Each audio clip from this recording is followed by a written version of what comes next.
There's something about space travel that's triggering herpes in astronauts. We're talking about the astronauts in the International Space Station. Now, this is by John Christian, an article on Science Alert, today's article.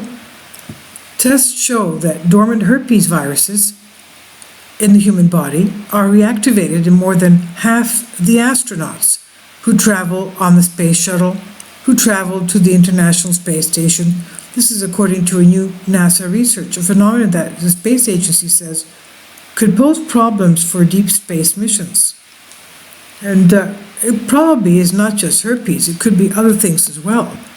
Now, during the space flights, they say there is a rise in secretion of stress hormones like cortisol and adrenaline, which are known to suppress the immune system. This is what the study author Satish Mehta said, a researcher at Johnson Space Center.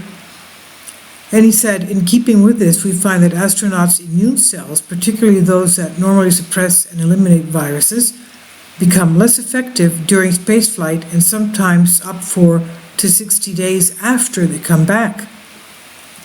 In research published last month in the journal Frontiers in Microbiology, Mehta and colleagues found that astronauts shed more herpes viruses in their urine and saliva than before or after space travel. The culprit, they suspect, is just the stress of spaceflight. NASA astronauts endure weeks or even months exposed to microgravity and even cosmic radiation, not to mention the extreme G-forces of taking off and re-entry. And this physical challenge is compounded by more familiar stressors like social separation, confinement, and an altered sleep-wake cycle. Now, fortunately, symptoms were relatively rare. Out of 89 astronauts the team studied, only 6 experienced herpes outbreaks in space, according to the paper, a rate of about 7%. The viral shedding also got worse the longer the astronauts were off Earth, leading researchers to worry the phenomenon could present a challenge for deep space travel. While only a small portion develop symptoms, virus reactivation rates increase with spaceflight duration and could present a significant health risk on missions to Mars and beyond, reads the press release. I'll leave a link below for you for this on Science Alert. You can read the whole article, which was originally published by Futurism.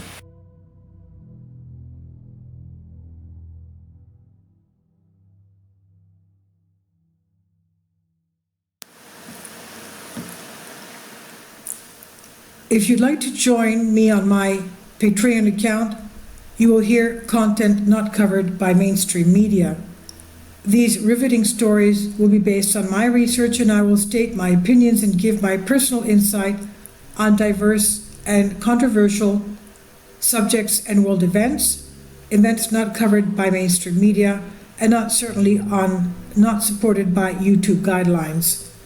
So whatever I have on my Patreon, most of those will not be on my YouTube channel. Please consider becoming a member today. More of the most significant and important videos will be on my Patreon channel.